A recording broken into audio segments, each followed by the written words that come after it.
ஏகாம்பரம் ஒரு அரசு அலுவலகத்துல கிளர்க் வேலை பார்த்துக்கிட்டு இருந்தாரு. கோட்டையிலிருந்து அவருடைய ஆபீஸுக்கு மீர் சாஹிப் பேட்டையிலிருந்து தினந்தோறும் பஸ் ஏறி போய் சேர்றதுக்குள்ள அவருக்கு போதும் போதும்னு ஆயிரும். பஸ் ஸ்டாண்ட்ல தவம் கிடக்கிறதுக்கு முன்னால அவர் தன்னுடைய வீட்ல இருந்து பஸ் ஸ்டாண்டுக்கு வேற நடந்தாகணும். வீட்டுக்கும் பஸ் ஸ்டாண்டுக்கும் ஏறக்குறைய 1 மைல் தூரம் இருந்தது. வீட்டுக்கு கொண்டு போற ஆபீஸ் ஃபைல் கட்டுகளை சுமக்க முடியாம சுமந்துக்கிட்டு காலை வெயில்ல அவர் நெத்தி வேர்வை ஃபைல்ல விழ பஸ் ஸ்டாண்டுக்கு நடந்தே போகணும். என்ஜிஓ ஏகாம்பரம் இந்த மாதிரி வருஷக்கணக்கா நடந்துகிட்டு இருந்தாரு. பஸ் ஸ்டாண்டுக்கு பக்கத்துல எங்கேயாவது வீடு கிடைச்சா அங்க குடி போயிரலாம்னு நினைச்சா ஒரு வீடும் அவருக்கு கிடைக்கல. கிடைச்சாலும் ஏகாம்பரத்தால கொடுக்க முடியாத அளவுக்கு அதிகமான அளவு வாடகை சொன்னாங்க. ஒரு நாள் அதிர்ஷ்டவசமா ஏகாம்பரத்துடைய காதுல ஒரு செய்தி விழுந்தது.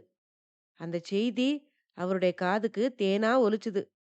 ராயப்பேட்டையில உள்ள ஒரு சின்ன வீட்ல ஒரு போர்ஷன் காலி இருக்கிறதா ஒருத்தர் தகவல் சொன்னாரு. அந்த வீட்டுக்கு வாடகை ரூ. 20ன்னும், அது பஸ் ஸ்டாண்டுக்கு ரொம்ப பக்கத்துல இருக்கிறதாகவும் அவர் சொன்னாரு. சொன்ன உடனே ஏகாம்பரம் அந்த வீட்ட போய் பார்த்தாரு. அவருக்கு சந்தோஷம் தாங்க முடியல. அதிசயம் என்னன்னா, பஸ் ஸ்டாண்டு அந்த வீட்டு வாசல்லயே இருந்தது. பஸ் ஸ்டாண்டுக்கு ஃபைல் கட்டுகள தூக்கிக்கிட்டு நடக்கிற தொந்தரவு இனி இல்ல அப்படின்னு நினைச்சு பூரிச்சு போனாரு அவரு. எங்கேயோ எப்படியோ கடன் வாங்கி வாடகைக்காக 2 மாசம் அட்வான்ஸ் பணத்த அன்னைக்கே கட்டிட்டாரு. சாயந்தரம் அலுவலகத்துல இருந்து வீட்டுக்கு வந்ததும் புது வீடு பார்த்து அட்வான்ஸ் கொடுத்த விவரத்த தன்னுடைய மனைவி கிட்ட சொல்லி சந்தோஷப்பட்டாரு. அடுத்த மாசம் 1 தேதி அன்னைக்கு புது வீட்டுக்கு மாறுறதுன்னு தீர்மானம் பண்ணாரு.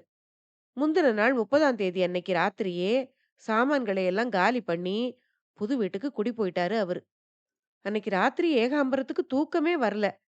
காலையில நிதானமா எழுந்து குளிச்சுட்டு சாவகாசமா சாப்பிட்டுட்டு ஆனந்தமா வீட்டு வாசல்ல டக்குன்னு பஸ் வந்து நின்னதும் போய் ஏறிக்கலாம் அப்படின்னு நினைச்சு நினைச்சு ஆனந்தப்பட்டாரு. பொழுது விடிஞ்சதும் ஏதோ காரியமா வாசல்ல வந்து பார்த்தப்போ அங்க அவருக்கு ஒரு ஆச்சரியம் காத்துக்கிட்டு இருந்தது.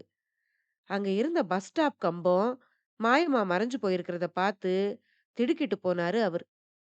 ராத்திரியோட ராத்திரியா அதை யாரோ பேர்த்து கொண்டு போயிருந்தாங்க. ஏகாம்பரம் ஓடி போய் பஸ் கம்பெனிக்கு டெலிபோன் பண்ணி விசாரிச்சாரு.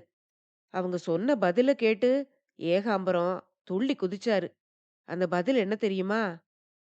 ஏகாம்பரம் வீட்டு வாசல்ல இருந்த பஸ் ஸ்டாப் கம்பத்த பெயர்த்து 1/2 மைலுக்கு அப்பால இன்னொரு பொது இடத்துல வைக்கும்படி போக்குவரத்து துறை தலைமை அதிகாரி உத்தரவு போட்டுட்டாருங்கிறது தான் அந்த செய்தி.